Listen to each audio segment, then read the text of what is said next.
Hello everybody, this is Brian O'Haron on March 26, 2009. Most of the snow is melted now, very little left to go. Let's hope we don't get another 2 feet before it's over. That was Home Sweet Home again. I like to play it now because of all the people that are losing their homes. Let's hope that stops. And Home Sweet Home is based upon an old Sicilian air, and I play it in honor of my Sicilian grandfather, mentor and grandfather, who came over from Sicily and never went back. The town is now on the move. The new administration in Washington is on the move. Plenty of things are happening. The financial director is back in Winstead from his vacation to help with the 2006-2007 audit, the 2007-2008 audit, and the 2009-2010 budget. I knew Henry would come back in time to help us out, and I thank him for that. He's very professional, and most professionals don't like to be away when they're needed the most. The initial fiscal year 2009-2010 preliminary budget proposals have been presented to the selectmen, and reviews have been held this week. The board, actually that's last week, the Board of Selectmen will meet with the Board of Education on March 26, 2009 at 7 p.m., that's tonight, in the band room of Pearson Middle School. The selectmen had asked both the town and the Board of Education to strive for a budget that contained a zero increase for the town's taxpayers. They are both striving to meet that goal. The managers throughout the town have been very cooperative. There is controversy, however, over the school budget, as some of the parents do not appear to be in favor of the redistricting Plan B that was proposed by the superintendent of K through 8 to help meet the selectmen requested zero tax increase objective for the 09-10 budget. The fiscal 2010-2011 budget exercise next year may be just as difficult to plan due to the economy projections at the state, federal, and local levels. Please pay attention very carefully to everything that's happening in the town this year and vote for the candidates for selectmen that have been encouraging the 5 to 10 million per year income producing major developments and the economic development activity that is spearheaded by the Economic Development Commission. It's all very important for us, and I think next week or the week after I'll put up my slide about the town problem again, which shows that we desperately need revenue and more revenue in this town. Tonight's program will be mostly dedicated to the Treasury Secretary's announced plan for relieving the large financial institutions of their bad assets. They used to be called toxic assets, but that's so hard for everybody to say that they've changed it now to bad assets, and they have new names for even to improve on that. This is a controversial plan for many reasons. I'll discuss this plan tonight. Let's hope it works in some manner. Uncle Sam is here tonight to help me out because there's a big emphasis on the government administration, and Secretary of the Treasury Tim Geithner will be pictured here, as well as Ben Bernanke, Chairman of the Federal Reserve. They'll be shown along the way. Guess which one is which? A lot is riding on them both. Now I'll go to the agenda. After the comments, which I just did, I'm going to talk a little bit about American International Group, AIG, since it was such a controversy over the last few weeks. And then I'll go on again to update you on this week with the President, Congress, FED, which is the Federal Reserve, Treasury, and the state and town financial progress. Then we'll talk just briefly and I've moved this up to the front of the program in case somebody wants to watch the UConn game and won't stick it out with me here. But the school FY 09-10 proposed budget, the town FY 09-10 proposed budget, and the total for the whole town, the total proposed budget. I'll probably be, while you're watching this program, I'll probably be at the meeting between the selectmen and the Board of Education that I think is going to be pretty well packed tonight, if I understand it. Okay, during the week this week, the financial director, as I said, Henry Centrella, has returned, and I'm sure it won't be long before he has all this shipshape, and he'll find that it's not in too bad a shape, and whatever he needs to repair will be repaired, and we'll all be then singing from the same hymnal. Some bright spots in the U.S. economy. They're beginning to see some bright spots. They're not gigantic, but they're peaking up, and they have been buoyant on the stock market over the last week or so. The post office now wants bailout money. They say they'll be broke by the end of the year if they don't get some bailout money. So that's one of the next things that'll be coming out, asking the government for some money for them. Some AIG bonuses are coming back. I think 50 or 60 million of the 165 million are starting to be returned. Some of it has been given directly to charity by some disgruntled receivers of the bonuses, but things are happening, and I do think they expect some more money there as well. The bad asset plan has been revealed this week, and we'll be talking in detail about that this evening because it's one of the most important things that could help us in this recession. There's a lot of people, experts, who don't think it'll help at all, but most people do have a tendency to think that it is going to help us in one form or another. The U.S. budget is now in Congress, and so that'll be going through the House and the Senate and over the next few months, and we'll see what happens. The uptick rule I've mentioned over the last few weeks to stop people from continuously selling short is an uptick rule that is proceeding with the Securities and Exchange Commission and Congress, and I think we're going to be hearing a bit about that soon. Mark-to-market accounting rule is still being reconsidered by Congress and its subcommittees, and that's very important according to many, many people, and some people think that's more important than most of the other things that are happening to bail out this economy. As I said, the Selectmen Board of Education meeting is tonight down at the Pearson Middle School. I think it's in a band room unless they get overflooded. Usually when they get too many people, they have to move to the auditorium down there. It's about 7 o'clock, so by the time you see this program, that'll already be an hour. But you might be able to get down because I have a feeling this meeting's going to last a few hours tonight. The Treasury auction was weak the other day. It was the first time that Bernanke tried to start to buy these Treasury bills, and it was weak, and that's a bad sign. So U.S. home sales climbed at the fastest pace in 10 months, which is good news. That's one of the brighter things that's happened, and that's because the interest rate are going lower. When Bernanke mentioned last week that he was going to be purchasing these Treasury bills, that helps because that helps the interest rate go down, and then that in turn helps home refinancing and home sales. The European Union head has this week, just a day or two ago, slammed the U.S. stimulus plans as the road to hell. He's a Czech, I think, the fellow who runs that group, and you know the G20 meeting is happening next week, so that's going to be very interesting. Most of the European nations and most of the G20, I think, they're not in favor of what we're doing here. Some are, and the ones like England and Australia, they're very much in favor. Although somebody stood up in Parliament the other day and told them they were going broke and they better stop their spending. It was quite. I saw it on TV. It was very, very interesting. So now I want to talk a bit about this. The Treasury auction Tuesday was weak, and it spooked the stock markets. The auction of the U.S. government debt stirred worries about how easily Washington will be able to fund its economic, misspell word, but economic rescue program.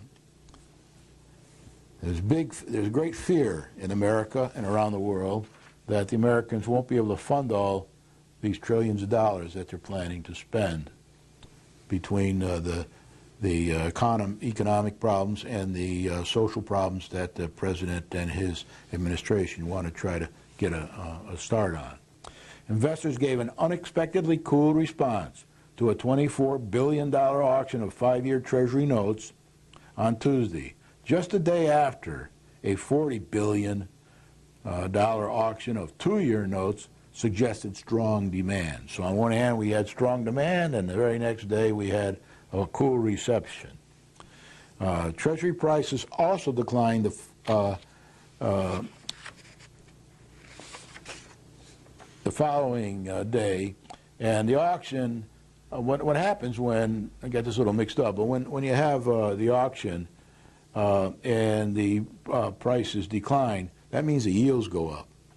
And the yields go up means it's better for the purchaser, of course. You get a better interest rate. A weakening demand for our debt is deemed negative for stocks. So we're all very concerned about that. And part of the reason people are worried about our debt is because they think we're going to have inflation over the longer term here, and Bernanke won't be able to control it, which he thinks he will be able to control it. But should he not be able to control it, people that are holding our debt will lose due to the inflation. I want to point out a local thing now. I read in the papers this week that the Yale Farm Golf Course up in Norfolk just got a big vote of confidence down in Hartford because some people that are trying to stop the Yale Farm Golf Course, it's a huge golf course, very, very rich golf course. They want to put them up there in Norfolk, Canaan area. And some people were trying to stop it, came to a vote down in Hartford, and they didn't get one vote. The thing passed, so was in favor of the Yale Farm Golf Course. Now, the person that's building the Yale Farm Golf Course is a friend of the ex-President Bush, and he's determined to stay there and get that golf course and some very million-dollar houses in there, and he's going to keep on working on that, says he, until he gets it done. So now that bodes well for our golf course and our development that we're trying to do here on the Enterprise Corridor, because it shows you that despite the economy, people still plowing ahead, trying to get all their permits, to get all these plans put together so they can proceed either during the economic crisis or as soon as things begin to loosen up. I just want to say, because we're going to be talking about this again a bit tonight, bad bank assets, what are they worth? One of the problems with these bad bank assets, or toxic assets that the bank holds now, they're not worth any. Nobody knows what they're worth. Nobody can tell you what they're worth. It's a real problem. The banks can't tell you what they're worth. They think they're worth more than they are.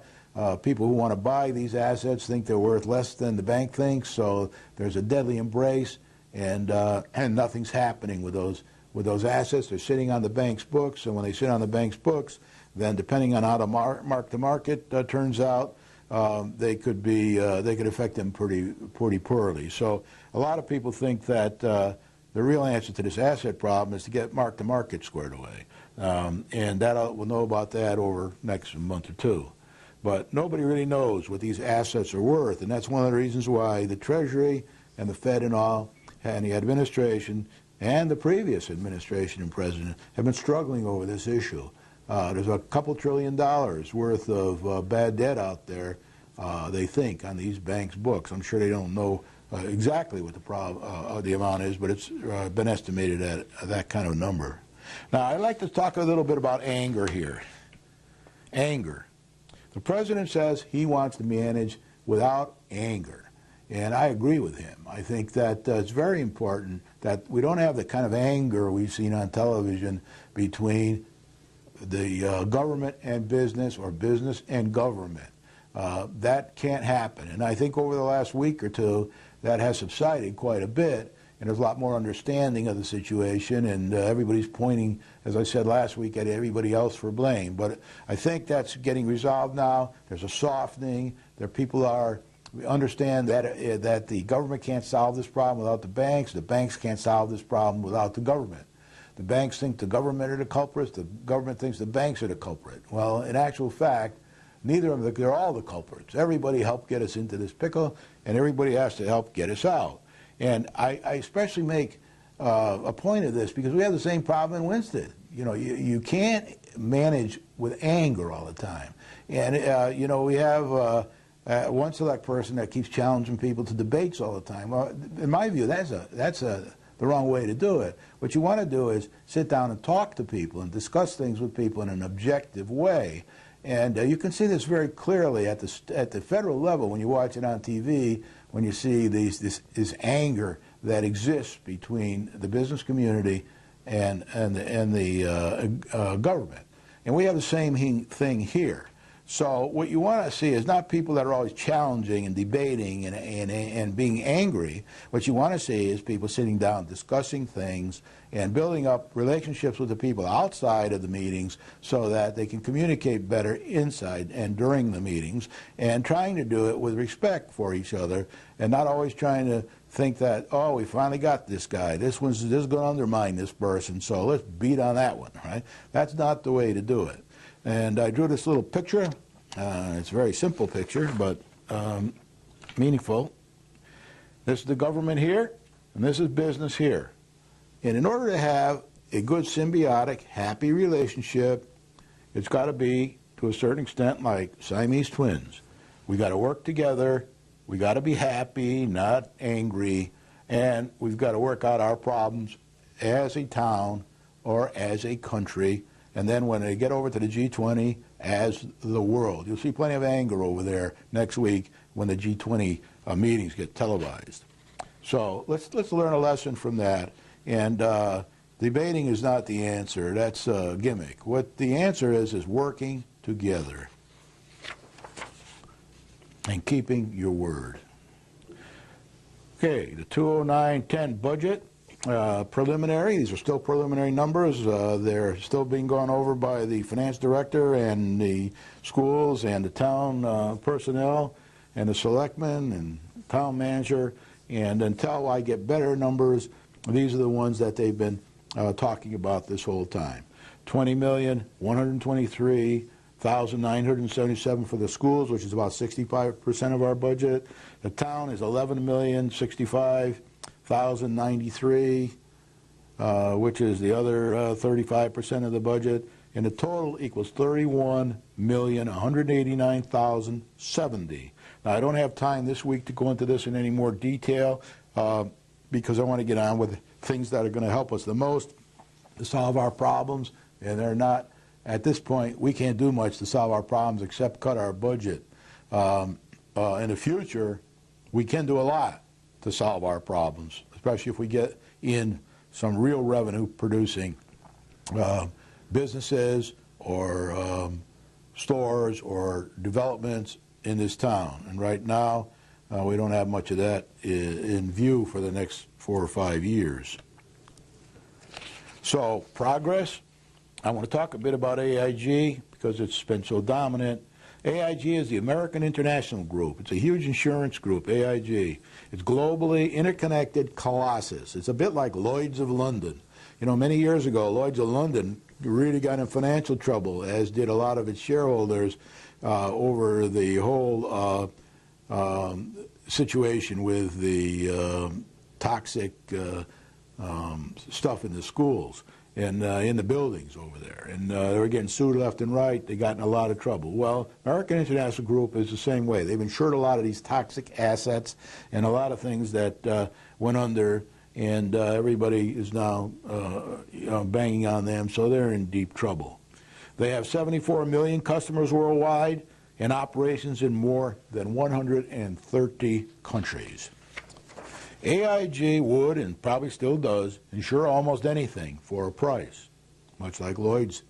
I remember you could, if you were an actor and you had a pretty face, you could go and insure your face with Lloyd's of London. When I was a child growing up, Marilyn Monroe had her legs insured there, somebody else had their arms insured there, whatever their most prominent features were, they got them insured. They would insure almost anything for a price, and their insurance was in demand worldwide.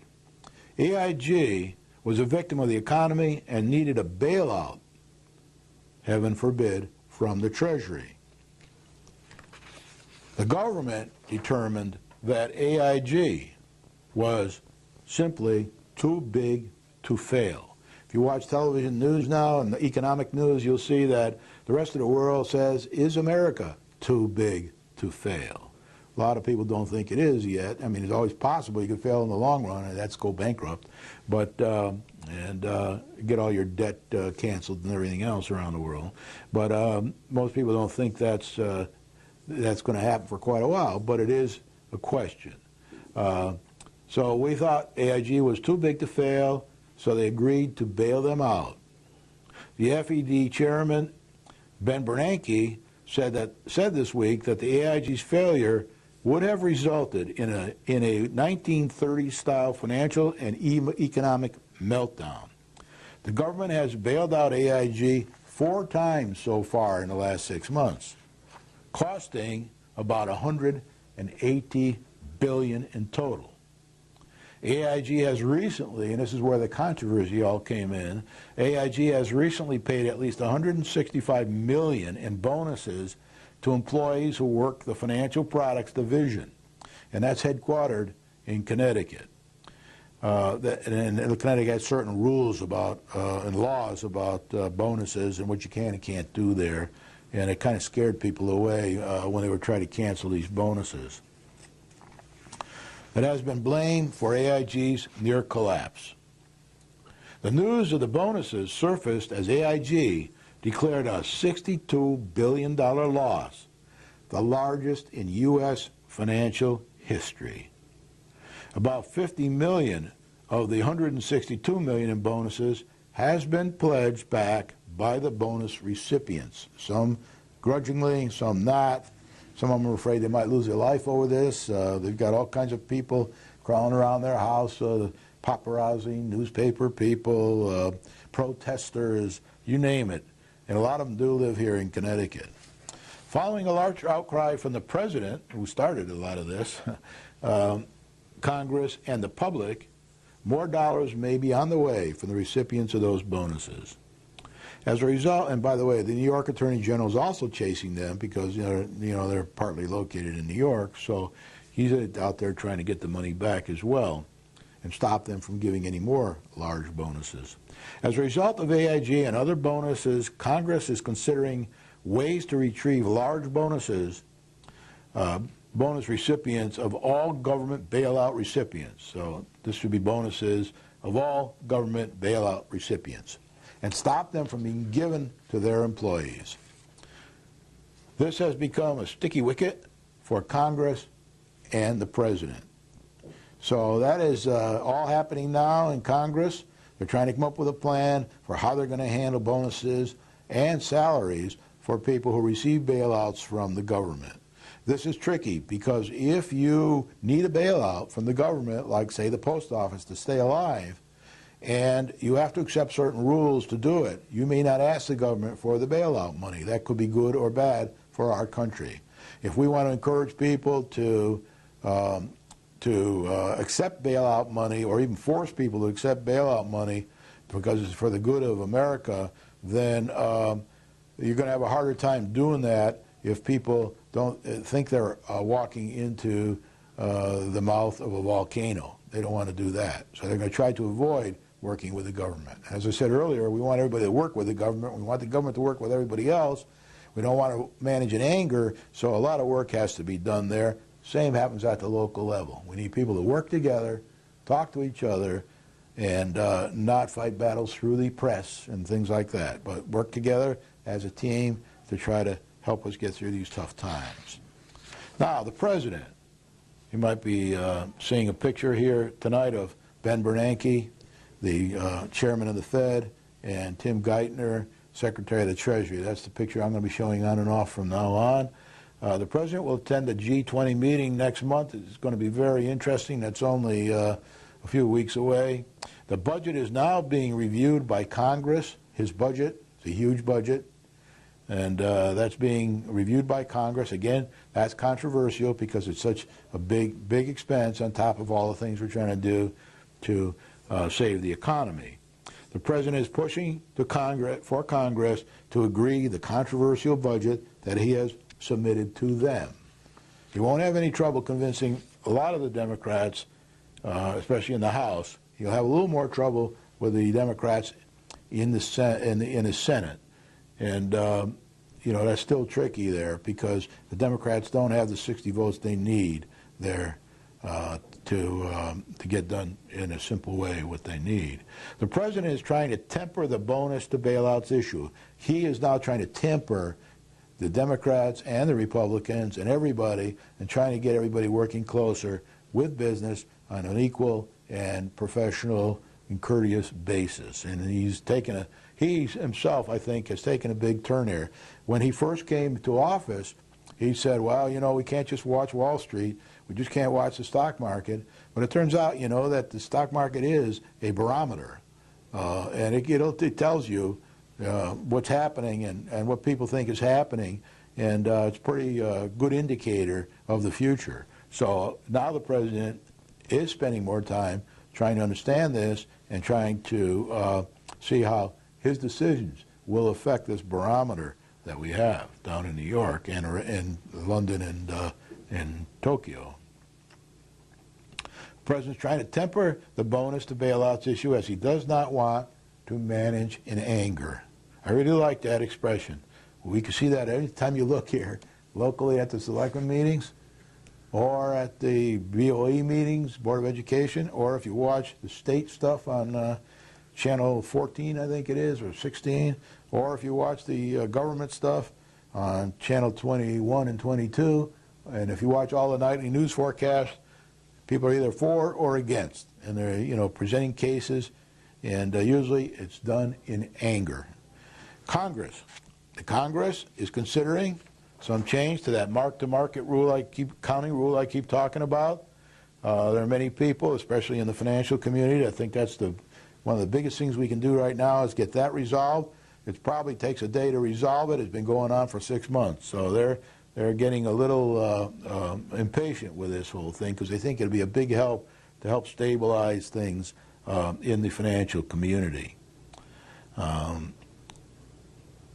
We're hoping there's going to be a vote in early April. First they were talking April 2nd. Now it's the second week in April. So I just put in here early April. We should get a vote on this.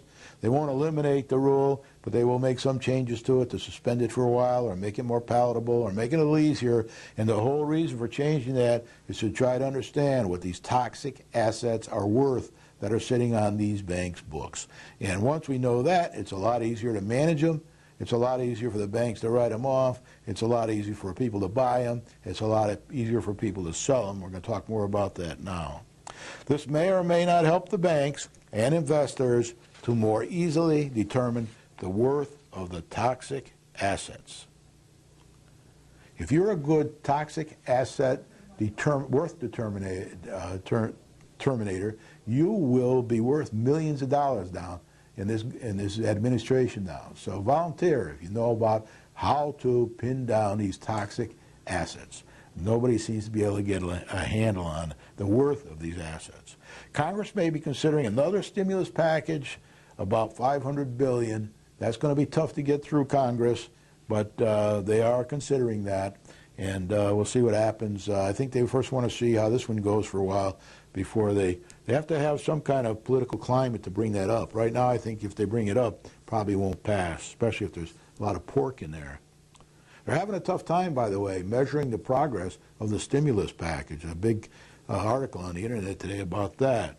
And nobody seems to be able to find out what's going on where and quantify it as to how much it's helping and how many jobs it's saving. Of course, it is in the early weeks, but they're going to have to wrestle that one to the ground. So people will get confidence that this stimulus package is working. Until somebody proves that it works, most people are assuming it won't work, and it's not going to work because that's what history has proven over the years. Stimulus packages aren't the most popular things to be using in this kind of situation. Doesn't mean it won't work, doesn't mean it won't give us some help, and there are some signs that it might be helping a little. But whether it's worth the amount of money we're spending is another story, and the pain it might bring from inflation. Waiting for the modified uptick rule decision for a short selling and a circuit breaker to curb abusive short selling from the Securities and Exchange Commission. The SEC is working on that with Congress. We're hoping in the next few weeks to have an answer there, one way or the other, and that it's positive for the economy. Congress is beating everyone up on the bailout bonus issue. They're starting to back off a little more now, and they're starting to be a little more sensible about this whole thing. The Senate is softening the Senate is softening the House's original position. It was you agreed some tough things were agreed unanimously in the House. The Senate is not going along with that. They're slowing it down. They want to take a more constructive look at the whole situation. So does the president, and so do the banks. Now, I want to talk a bit about the Federal Reserve, the Fed. And that's the same thing we talk about every week, quantitative easing. And quantitative easing isn't too popular now because it's very popular in America, but it's not too popular because England's having trouble implementing it over there, and they're in deep problems. So it's put a little bit of a taint on this quantitative easing. But Fed Chairman Bernanke said this week that it was highly inappropriate to pay substantial bonuses to the employees of bailout recipients, especially AIG. But he's talking in general here. He asked for the AIG payments to be stopped in September, but was told that the bonuses were mandated by contracts agreed to before the government seized control of AIG on September 16, 2008. Now, when the government starts trying to break contracts that may be illegal, that's not a good way to go. And that's what Bernanke was trying to say here. Be careful with this. And then Bernanke asked that a suit be filed to prevent the payments, and legal staff counseled against this action on the grounds that the law provides for substantial punitive damages if the suit should fail. Bernanke told the House Financial Services Committee this week that there is an urgent need for Congress to grant new powers to financially wind down financial giants on the verge of collapse and subject them to much stronger financial oversight. Everybody thinks that there wasn't enough oversight on these large financial institutions like AIG and others, and that we ought to put in some new rules, and we ought to have financial oversight for all these, more to try to keep this problem from happening again in the future. Chairman Bernanke and others want Congress and the President to be careful with executive incentives, this is the voice of reason here, and penalties for bailout recipients, as too much government intervention may slow progress down and the banks may not cooperate. So this is a real serious warning he's given to the President and to Congress and to the Secretary of Treasury about being careful with these executive incentives, because it's hard to attack people and then get them to cooperate in a reasonable way. The first thing you're going to try to do is defend themselves. So keep that in mind, those who like to intimidate people in meetings. Next thing is the Treasury, and that's Secretary Geithner. Secretary Geithner has been under fire on the AIG bonus episode, as he was lenient in his role as head of the New York Fed and did not try to stop the bonuses. And he has good reason for that. When he was head of the New York Fed, remember, that was in the last presidential administration. And there are a lot of people, besides the fact that he didn't pay his taxes, there were a lot of people that didn't want to see him there because they thought he held a lot of power and responsibleness as the head of the New York Fed and didn't exercise it in time to help us avoid this recession we have now. So I'm not casting judgment here. I'm just trying to pass on to you that this is a controversial situation, and he was involved in it, and he knew ahead of time that these bonuses were going to be given out. So he wrote last week a letter to the Speaker of the House, and that's where most of the kerfuddle was, accepting the blame. Secretary Geithner made it very clear to the House Financial Services Committee this week that the Secretary of the Treasury should be granted unprecedented power after consultation with the Federal Reserve Board officials to take control of a major financial institution and run it. So he's looking for it to take powers, and that's what Bernanke suggested, that we set up these powers. He didn't exactly say where they should be, whether they should be with the FDIC, the Federal Reserve, or the Treasury. And here, Geithner is making a pitch to have it with the Secretary of Treasury, who must consult with the Federal Reserve Board officials to take control of a major financial institution like AIG and run it. The FDIC has these powers for smaller institutions. That's the FDIC is the group that insures your bank accounts up to $250,000 now, and does take over small banks, or banks that are, say, 30 million and below. When they get into financial trouble, they take them over, clean them up, and then hopefully put them back out to the private industry. The Treasury chief is an official of the administration. That's Geithner. He's an official of the administration, works for the president. Unlike the FDIC, which is an independent regulatory agency. So there's going to be some arguing over the next month or two about exactly what powers are given to which group, what should go to the FDIC, what should go to the Treasury, what should go to into the Fed, and maybe another regulatory group like the FDIC might have to be created. Nobody knows yet. They're going to work that out over the next month or two. There was a big meeting today with Geithner at Congress explaining these powers and what he would do should they be given to him. Maybe next week we can talk a bit about that. The Secretary of the Treasury is still having a problem getting qualified people to join his team because they can't pass the vetting process, I guess is the main reason. But there's some progress has been made this week, as a few days ago the President has announced some candidates to be vetted for some of the leading positions in the Department of the Treasury. Now, they have to pass the vetting, so anything can happen there. You see today where somebody didn't make it through one of the vettings and dropped out. The Secretary has presented details of his bad bank assets plan. The reaction is positive, but very mixed to date. The three basic principles underlying the overall program. First, by combining the government financing involving the FDIC and the Federal Reserve together with private sector investment. So this would be a government, private sector working relationship, not in anger, but cooperatively.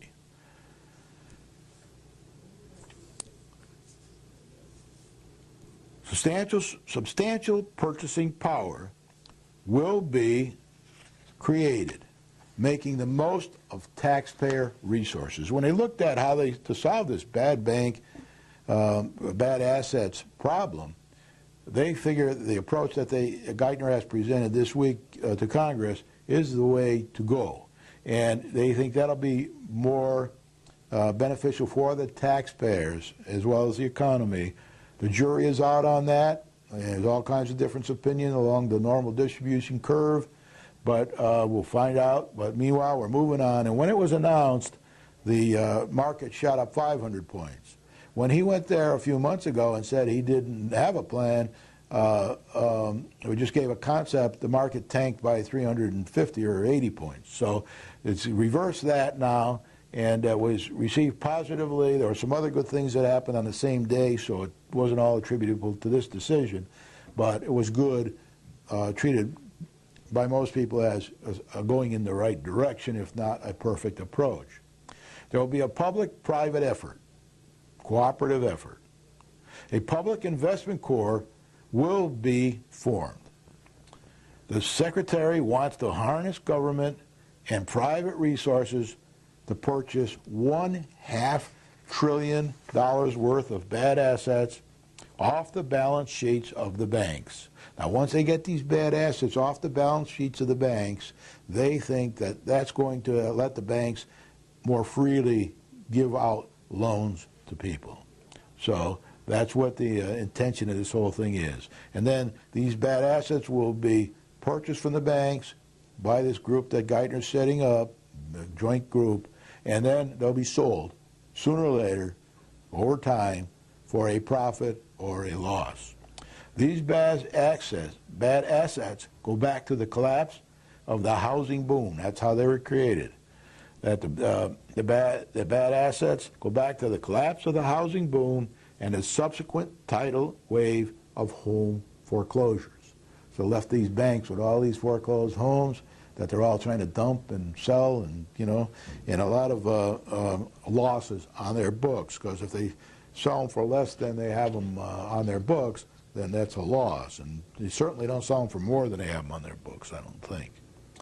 These bad assets go back to the collapse of the housing boom and the subsequent tidal wave of home foreclosures, as I said, and the purchases could eventually grow to a total of $1 trillion. That would help buy up bad assets that are weighing on some banks' balance sheets.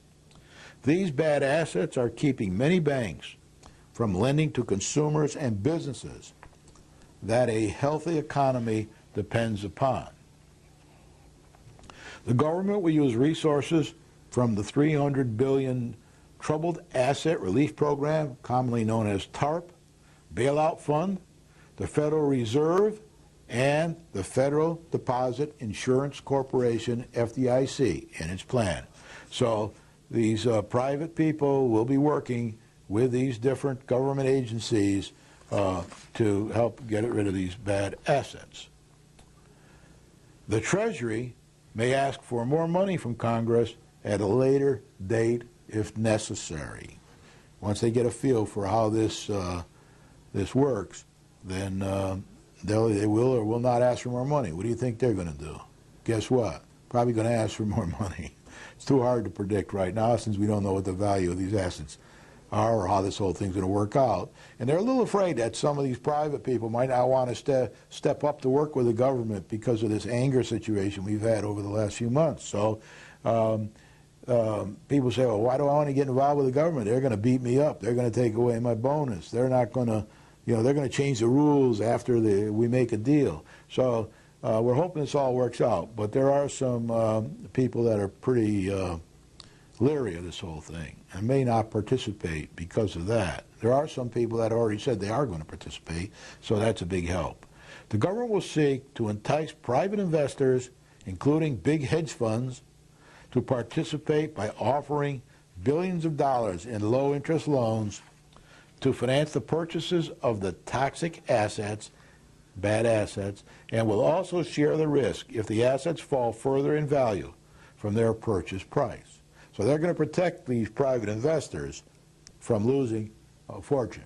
They will lose some money if the thing goes sour, but the government will take 90% of the beating. This toxic asset repellent is another in a string of banking initiatives that have included efforts to deal directly with mortgage foreclosures and boost lending to small businesses and thaw out the credit market for many types of consumer loans. This plan will deploy $75 billion to $100 billion from the existing $700 billion TARP bailout program for the purchase of these bad assets. These resources will be supported by loans from the Federal Deposit Insurance Corporation, FDIC, and a loan facility being operated by the Federal Reserve, the Fed. Under a typical transaction, just to give you an idea, for every $100 in soured mortgages being purchased from the banks, the private sector would put up $7. And that would be matched by $7 from the government. So that's $14 out of the 100. The remaining $86 would be covered by a government loan provided in many cases by the Federal Deposit Insurance Corporation, FDIC. The private market entities will bid against each other. There'll be several of these. Anybody can bid. You or I could bid here if we want to. I guess there have to be some qualifications. They probably haven't announced yet. But whoever's qualified, the whole thing is based on the principle of a Dutch auction, that anybody can go in and bid anything they want, and the highest bidder will win.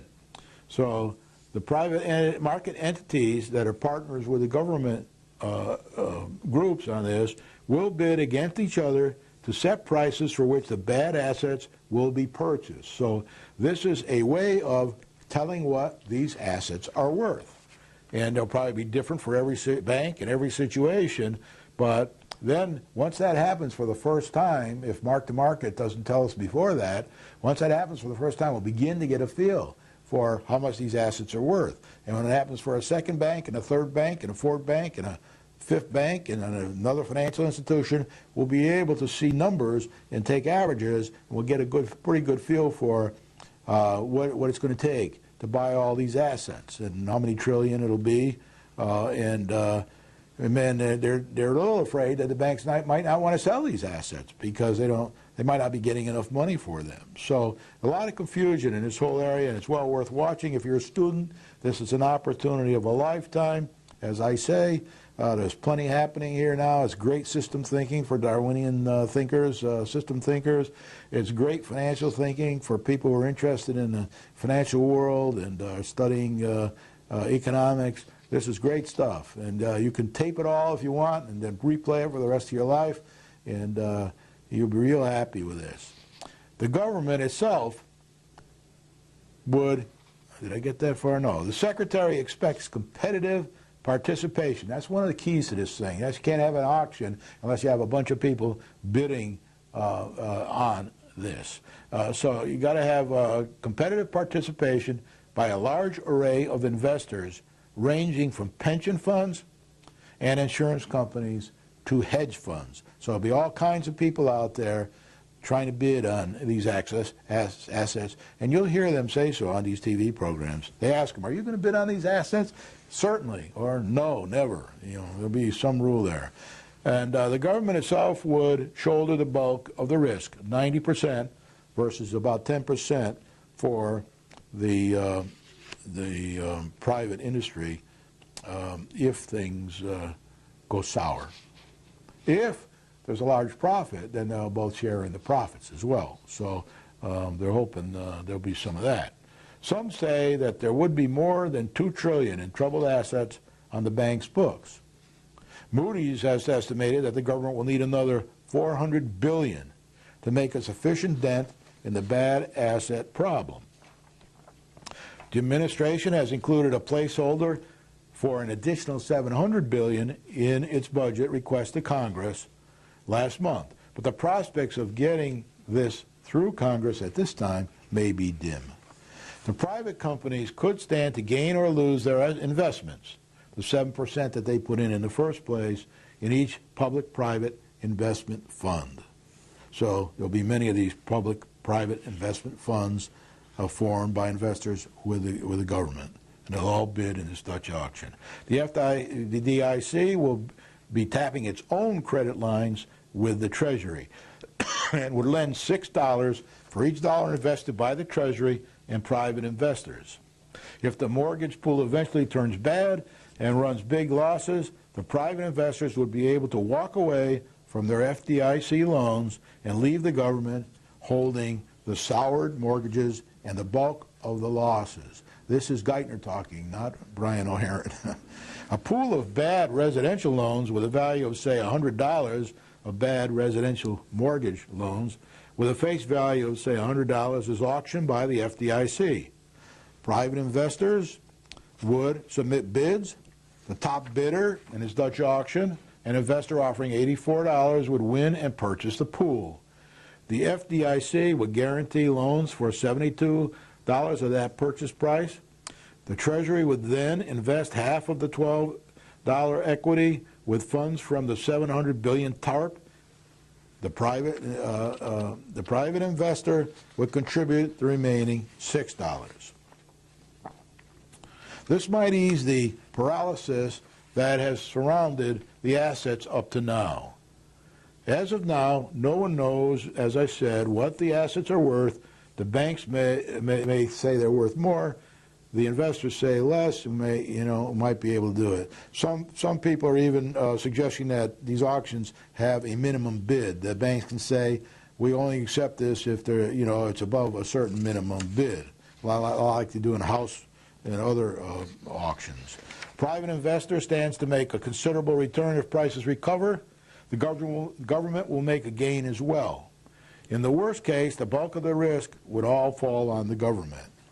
The presumption is that the auction will lead to realistic purchase prices. In addition to this plan, the Treasury may dramatically revise and expand its joint venture with the Federal Reserve Term Asset-Backed Security Lending Facility, TALF. TALF was originally created to finance consumer lending and some forms of business lending. Soon the program, according to Geithner, will be expanded to finance investors who want to buy existing mortgages and mortgage-backed securities, including commercial real estate mortgages. By allowing the so-called TALF program to buy up older legacy assets, that's what they're starting to call them now, not toxic assets or bad assets, but legacy assets, as well as new loans, the Treasury and the Fed will be putting nearly an additional $1 trillion on top of the other money I told you about, on top of the money being provided through the FDIC program and the Treasury partnership programs announced this week.